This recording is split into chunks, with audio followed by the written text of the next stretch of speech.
Hi everyone, welcome to Active Self-Protection Extra. Today, another video in my series of John's Safe Queens. Is it a special gun to me? I don't know. It's a cool gun though. It is a Savage Model 24 and it is in 22 Winchester Magnum rimfire over 410. And I'm gonna describe for you why I have this gun and why it's cool.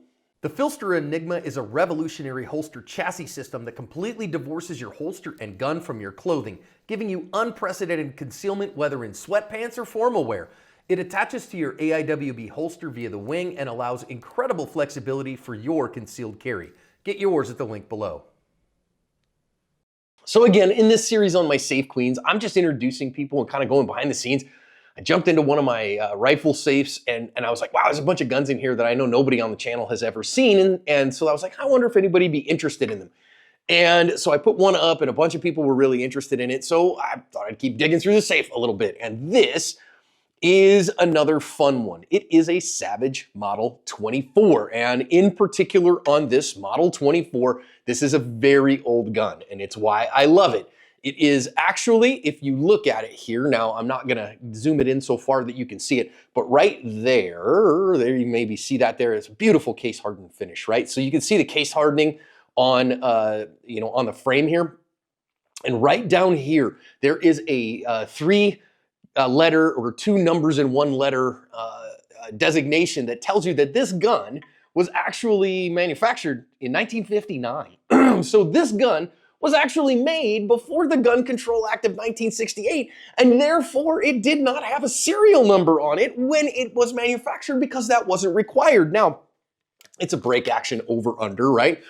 And it is one of the original old school ones, and I don't know if I'm gonna be able to show you there, if you'll be able to see it, but just barely down under here on the barrel, it has a serial number that somebody has like scrimshawed on it, for goodness sakes. They like hand wrote, like scritched it on there. In order after 1968 to sell this gun at some kind of retail level. I bought it in, I think 2010, and I'm trying to think, I either bought this gun, and I'm not positive which one, I ain't gonna go back and look at receipts or whatever, it'd be hard for me to find. I either bought it at Bear Arms in Scottsdale, or I bought it in Prescott Valley, and I'm not sure which, but I will tell you why I bought this gun. First of all, because it's cool. It's beautiful. It's in really good condition. Again, built in 1959. This gun is now 66 years old, or 65, going on 66 years old, and it's in great shape. The bluing on it is perfect. It's not got any pitting or rusting on it whatsoever. It's in really nice condition. So that when I first picked it up, I was like, huh. Second thing is what I was looking for here is when my kids were little, and this is now 15 years ago, so my son at the time was like 10 years old, and my youngest then was like 6 or something like that, 5, maybe 4 years old, so too little to hunt. But I was looking for a gun that I could go squirrel hunting with my kids, and I have said this 100 times. You saw a video, if you're watching these, on my channel not too long ago about my favorite little Henry 22 that I would take kids squirrel hunting with and give them that to go hunt squirrels. Listen, here's the honest truth. I don't care if I never shoot another squirrel in my lifetime. I'm not about downing squirrels, but I love taking kids to do that. And so I didn't need a super accurate gun in order to do that, but I did need one in order to move these A-bear tree squirrels around in the Coconino Forest.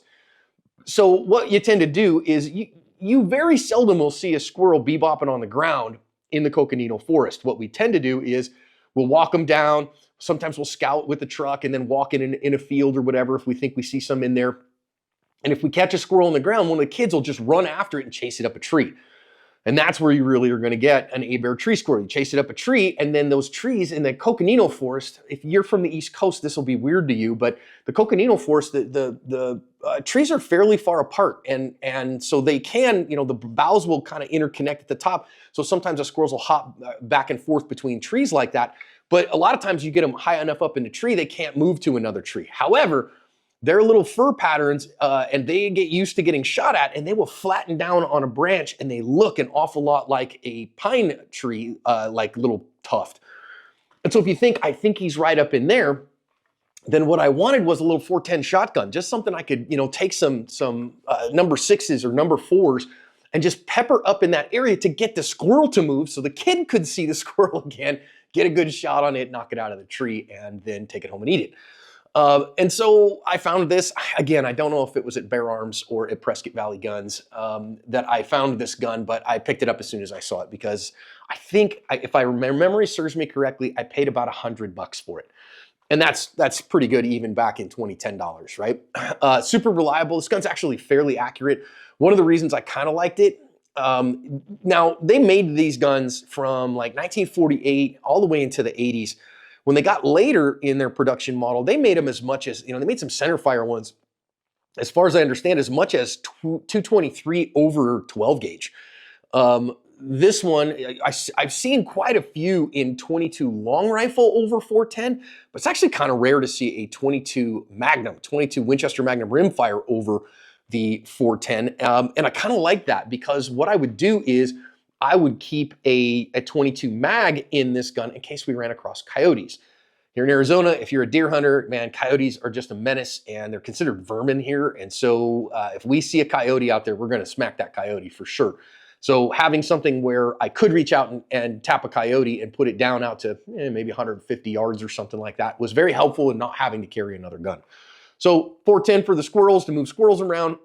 22 Winchester Magnum rimfire for any coyotes that we might see, in a fairly light, really, kind of maneuverable package that I only paid $100 for, so I wasn't super worried about. Hook me up. And again, as you can see, man, I really love the case hardening on the frame. It's just pretty. It's just really good. And I really dig it. So that's this particular gun. The other thing is that I kind of liked, as opposed to, I've seen some over-unders that they have two triggers, that it's got multiple triggers here. But instead, this guy's got a button, right? So up for the top barrel, down for the bottom barrel.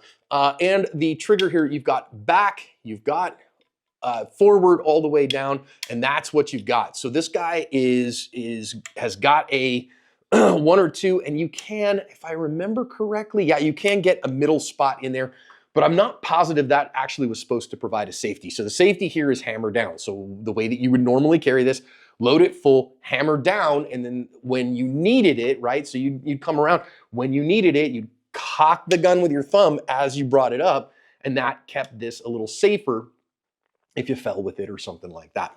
I like this gun. I haven't hunted squirrels with kids in a while. I don't have any grandchildren, and I don't know that I'm going to in the near future. We might at some point, but I'm not pressing my kids to have kids. So this gun has shot quite a few number 4s and number 6s out of the 410 barrel. I have shot one coyote with this gun.